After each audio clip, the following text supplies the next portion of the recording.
episode 5, that means flashbacks. You were right. Let's talk about how they did it, because what they did was they brought back Foggy, but I don't know if bringing back a character just to prove a current point really works for me. It's a classic type of thing, isn't it, that people do in these stories? Like, oh, we need to come up with a situation where Matt had to remember Foggy helped him give a second chance to someone. Yeah, it's writing backwards. So you've got Daredevil and Bullseye. You need Daredevil to give Bullseye a second chance.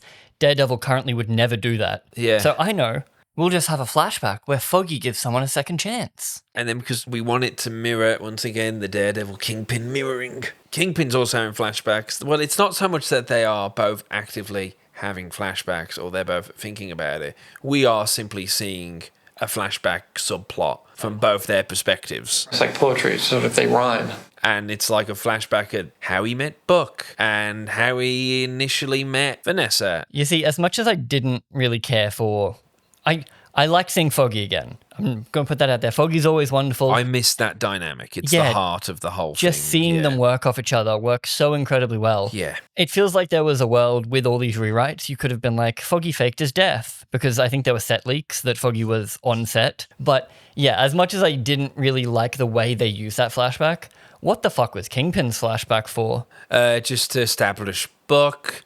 Also then, because then it's all about the punchline of how did we first meet. Yeah, so they're, again, writing backwards. It's that. And then, because, when, as we know, when Vanessa wakes up, you're waiting for it to go wrong. And I was expecting like some jokey 51st date equivalent. I think they did delay it enough. Like, yeah, that you believe it. Like, she asks for pineapple, she seems fine. She's a little bit dozy, but you're like, well, she's just waking up. She just got smacked in the head. Yeah, she's been smacked in the head. She's got glass, drugs are in her system. She's going to be a little bit dopey. It's okay. Vincent D'Onofrio makes the choice to basically drop his like Kingpin voice, and he's basically just himself. Incredibly vulnerable. Yeah. Again, he's great. But like the thing is, and without to harp it on, but our point is we've been here before, and we've been here before better. And in season 1, Vanessa was in hospital, and we got these vulnerable moments with Kingpin. I mean, well, all the season 1, why season 1 so good is that we get introduced to Kingpin, and it's him being an awkward guy asking a girl to dinner. Yeah, like, despite brilliant. being 7 feet tall, 6 feet wide. Yeah, it's a brilliant bit of writing, and I love it. I mean, it wasn't quite as member-berry as I feared. Thankfully, like it wasn't like we were getting Matt in the black outfit or anything like that. But obviously, some people are just happy to have a show about Daredevil, and that's good. One positive, I guess I'll give it was, it's funny. It's a positive for this episode, but it makes me dislike the rest of the show a bit more. They shot the flashbacks a little bit more like the Netflix style. So we had a lot more neon, a lot more grunge. And they went widescreen with it. Yeah, so like they can do it. They're just choosing stylistically to make Born Again ugly. And there was some, I don't know what the, you might say deep fake, or there was some digital smoothing of some of the characters. I've seen worse, so yeah, not too bad. Yeah, it wasn't too bad. And the fact they were all fairly well, they were all inside, controlled lighting. Yeah. I think Vincent D'Onofrio in the car was subtly more like, well, he was in some kind of suit. He looked ridiculous a little bit, but big boy. It was nice to see Wesley again. We all three of us agree. We wish they, particularly since now they've went to the effort to literally have him hand the baton to Buck. It's so weird. As like a equivalent. Yeah, I love Wesley. Like, he'll always be in my heart. But then, yeah, to just be like, wait. Buck was here the whole time. They did the classic wig and a cap. Oh, yeah. But hello there, Wesley. How are you? Oh, I'm just a Cockney geezer called Buck. Fucking hell, you come up in the world, haven't you? And then within 10 years, Fisk was like, you're going to have to learn proper English, You're going to become Buck. more refined. He sent him away to like British school or something. Pinky out, Buck. Like with the gun. Maybe. That's his thing now. I really hated the hot dog conversation from an episode or 2 ago. Oh, yeah. Street meat. Felt like the equivalent of, we got to make these guys feel real. But I thought, maybe it'll come back. It'll be... And then it kind of did. He goes, I fancy some street meat. Yeah, it kind of did because they realized at some point Buck and Daniel have barely ever talked. So, like, we can actually make our characters talk and have it be interesting. And it definitely developed them way more than they had been previously, which is good. But then, who was in the boot?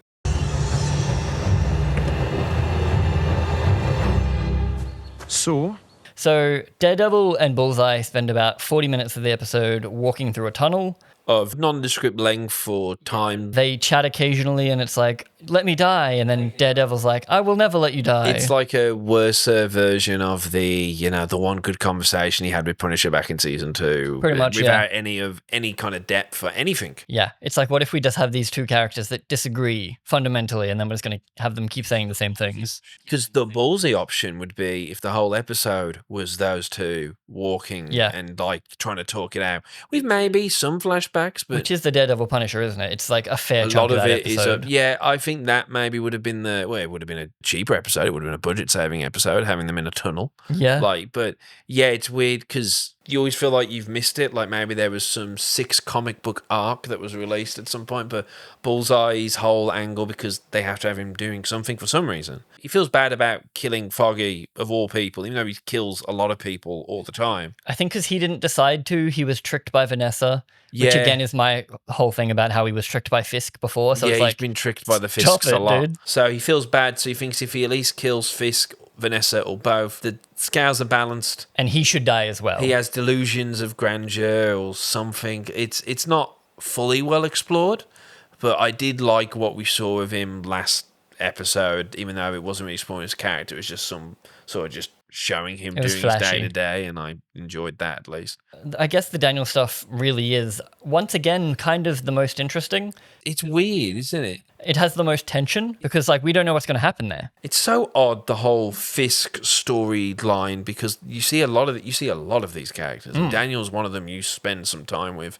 We don't really know what Daniel's doing. Like, he kind of wants to date BB. I think he's still sort of in denial and just thinks he's not going to be with Fisk forever, maybe. He's going to go and continue his own career. Maybe he'll be mayor one day, is kind of the vibe you get from Daniel. Yeah, he definitely has the most going on. Yeah. Whereas I think the logline of this episode is the task force search for Daredevil and Bullseye ramps up. Sure. And, like, that's all they've been doing for 2 seasons now. Yeah, I mean, with those one-sentence descriptions always a little bit poor for Disney. But at least you can, like, get some sense of the episode, or, like, it's like, oh, the stakes are raising. Whereas at the end of this episode, they want you to feel like the stakes have raised because Vanessa does have her brain aneurysm thing going on. But then, like, could Fisk get any angrier? Like, sure, Fisk was already incredibly angry and pissed.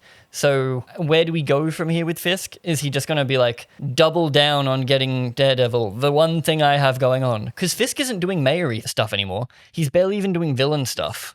Vanessa is like staring at Kingpin and she's just like, subscribe to Birkenbeard.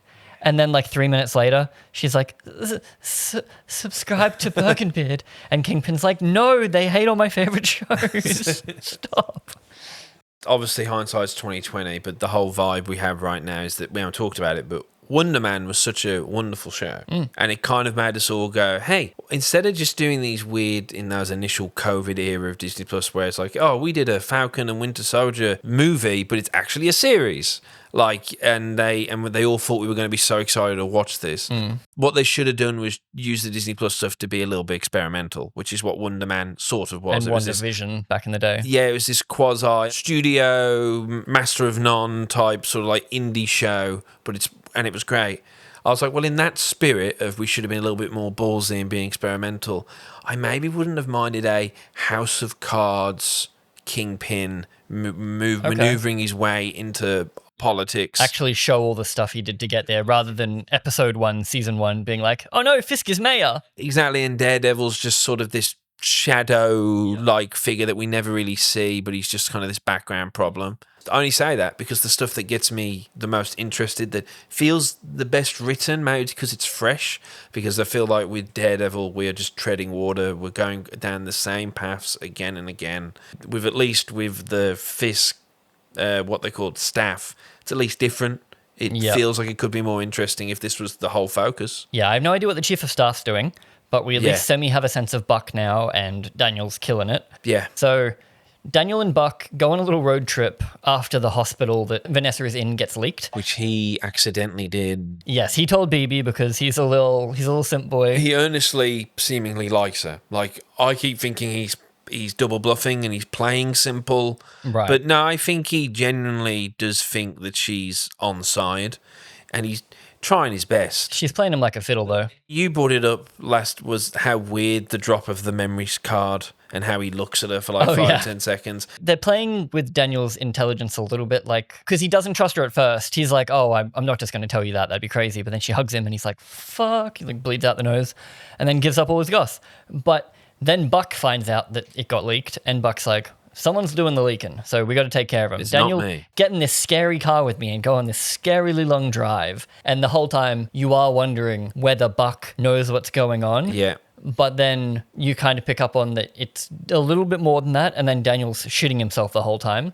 They go to a hardware store, get a saw and a shovel. I did like that he put the engine on, like he was maybe expecting like a drive-by for a second. Yep, or like, I if I leave Buck behind, I can run. I can never stop running and I'll be okay. I did like that. But then they go out into the middle of nowhere, hop out of the car, and you're like, oh, this is where I get whacked. Please don't whack me, which is fun because Sopranos, I guess. But I thought Mr. In Between, which I know you haven't watched, but a lot of Mr. In Between is taking bodies into the woods. in the trunk of your car? Yeah. In the boot. Yeah, true. We've been saying boot. And then Americans are like, the fuck? A boot is a trunk. Yeah. Sorry. Come on, haven't you watched Harry Potter? You should know. True.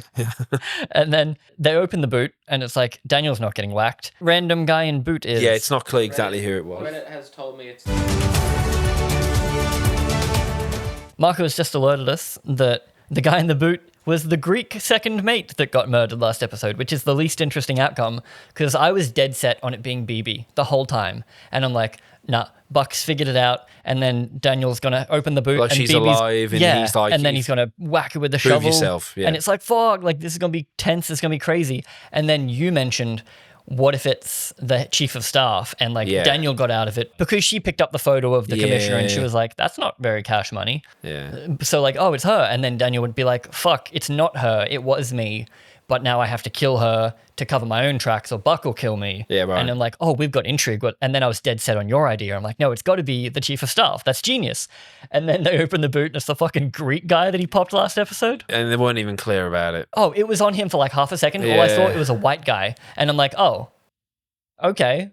Like, and then the scene ends and we don't see them anymore. Yeah. And I'm very annoyed at that. I know there's going to be a lot of people who are going to really like this. I could just tell. Like I said to Marco when we were done watching it, that when you've got the waves of the beach, I was like, this episode thinks it's cooking. It's doing this cool thing. Everyone's going to be there going, oh man, Vanessa's gone. Yeah. And like considering where Vanessa was just, I know season 1 of Born Again was this amalgamation nonsense. The actress wasn't even there to the reshoots and the reshoots involved her killing her lover who we never saw them together and blah, blah, blah, blah. Oh yeah, Adam. It's then weird to then have it be like back in this baseline. And I think we all kind of suspected she wasn't going to be sticking around because she hasn't really been doing much. She's been having flashbacks about Bullseye, but then as you pointed out, really similar to Matt's former girlfriend who's having flashbacks about Muse. No Heather again. 2 episodes in a row, baby. Yeah. Now we're cooking. It's not bad. Now I'm on It's board. not bad. Although, actually, I am on board with forgetting characters. I think more shows should forget about characters until we need them.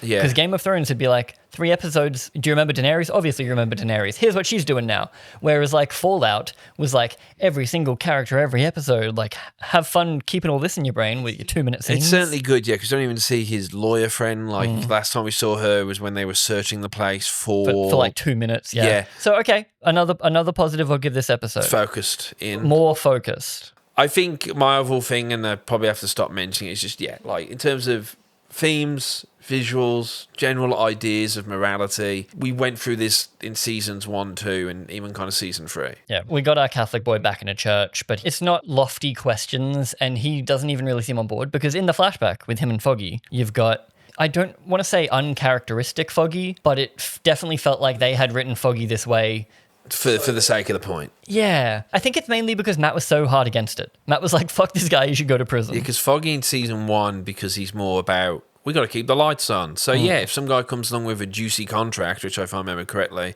even though it's a little bit, but we're lawyers. We have to, and like I have a brother-in-law who's a lawyer, and yeah, they're all about, moral right, but then legal right. So when you find that, hey, all the stuff they got was actually wrongfully searched because the warrant wasn't legitimate. Yeah. Any lawyer goes, well, there we go. There it is. We actually have to do this morally as lawyers, legally as lawyers. Yeah. We have to do this. And it wasn't just he was going to go away, it was going to go away and get murdered. So Matt being on board with that, it's not like a trial by conduct. Matt wasn't like, let God decide. Well, is it really that bad? A guy did all this and that? If he dies now, he won't kill people in the future. But we had never seen this guy before. We were vaguely told he was a bad dude. And it's like maybe they're trying to highlight that maybe Matt got more Catholic because of Foggy, but I don't know. But then this is the thing where then we're having the iconic season 2 conversation with Punisher. Punisher's whole point is like, you're the guy who beats up the bullies. They get back up and they get raping and murdering again. When I hit them, they're gone. That's the point. Like, that's the morality that you often don't want to bring up with characters like Daredevil, or at least for Batman for sure, because it almost breaks the character. Yes. Like, because then you're absolutely right. If you just killed the Joker, you're saving 100 people he would have killed. Yeah. So, yeah, it's one of those, you bring it up, it's kind of like what Nakey J said, the gator under the bed. Like, now you've brought up that problem, we're all now accepting to ignore, we now have to acknowledge it. Such as, like, why does Dumbledore want the Nazis to kill everyone? Like, you know, like that's... Even just Dumbledore in the main series, man. You know, like, God, he's a wacky character. There's a reason he's not on screen or in the book until, like, a random chapter every now and then. Because he breaks that universe so hard. Yeah, he's the Saturgojo. Yes. Yeah.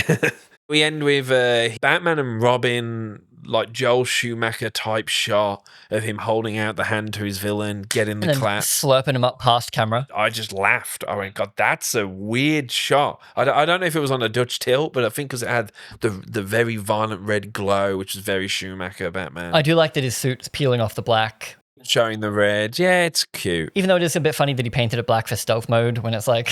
You do that all the time, surely. Yeah, that's what I mean. Like, why is now the time for stealth? But then that happens in a church because Matt takes him to the church to hide out, and they get to the church via that really long tunnel. And then as soon as they arrive, though, the AVTF rock up at like the exact same time. So then they leave. Based on so what? it was like, why did they go to the church? Because they probably did the research of, that's where he always hangs out. Yeah, I mean, they probably text Kingpin, and Kingpin's like, I'm not going to tell you who Daredevil is, but he might be at St. Joseph's. Well, it's where Bullseye hung out too all the time, right? He went to that one. I don't know if anyone did, but yes, he also did go there. So people might have said, I've seen them. This is the constant thing that we have to ignore, is that Kingpin would at least tell his AVTF guys who are loyal to him. Matt Murdock is Daredevil. I know it sounds stupid. Yeah, because currently only Buck knows. I loved Kingpin's idea of using the public against Matt Murdock, but that also shouldn't be stopping him telling his lieutenant. Yeah. So 100%. But yeah, then they leave there. We're like, oh, fight time? But then no, AVTF don't find them. They're like, where are they? And then Daredevil and Bullseye rock up to Karen, and she's like, God damn it. She's working the bag. Yeah, she's tough now. It's what she do. Hello, Karen. It's nice to see you again. But that's pretty much where it ends. I think it's more watchable than the last season, and even though IGN was pretty lukewarm on it, right? Yeah. I think this is stronger. I do think, however, my best parts of this episode was the Matt and Foggy stuff. Those two together, acting and the writing, and it makes me think of, we've said it before, the Daredevil is a character that truly suits the procedural. In an alternate world, 10 episodes, there can be an overarching plot. And I think, I say this, pretty sure season 1 was kind of like that. There was sort of a problem of every episode, and there was overarching character stuff. Yeah, it was how to keep the lights on, and then each case would come along and it's like, why would they take this obviously dumb case? Morality and money. And then, Kingpin overshadowed. Like, if anything, the flashbacks just made me go, damn, I should rewatch season 1 again, even though I watched it a year ago. But that's all you can say, is that if you like this, just go watch You're going to love Netflix Daredevil. You're going to love the Netflix there, because it's literally doing all of this but better. We recently rewatched it and it still holds up. All the reviews on IMDb for this episode are, Netflix Daredevil is back. And it's like... Well, technically it is. We flash back to that's it. True. So, but like, it's not really, but also it just proves how much this show's nostalgia ability is playing on people. Yeah. For a show that is only 11 years old. Yeah. Like, look, it's getting better. I'll give it that. Where's it going? They beat Fisk. Yeah, they beat Fisk again. Right. And I think that's the problem. Next episode, Fisk more angry. Yeah. Also, we have 3 episodes left, and Jessica Jones still has to rock up for an episode. Which once again feels like another sort of member berry. And look, it'll keep me going. I like my Bullseye opening sequence. I'm sure I'm going to enjoy seeing, my love return. And, so that's fine. The bee in apartment 23. Exactly. I mean, Sarah dressed up as Jessica Jones. I dressed up as Kilgrave. Insert image here once. But what did you think? Were you tricked by nostalgia? Yes. You silly goose, you.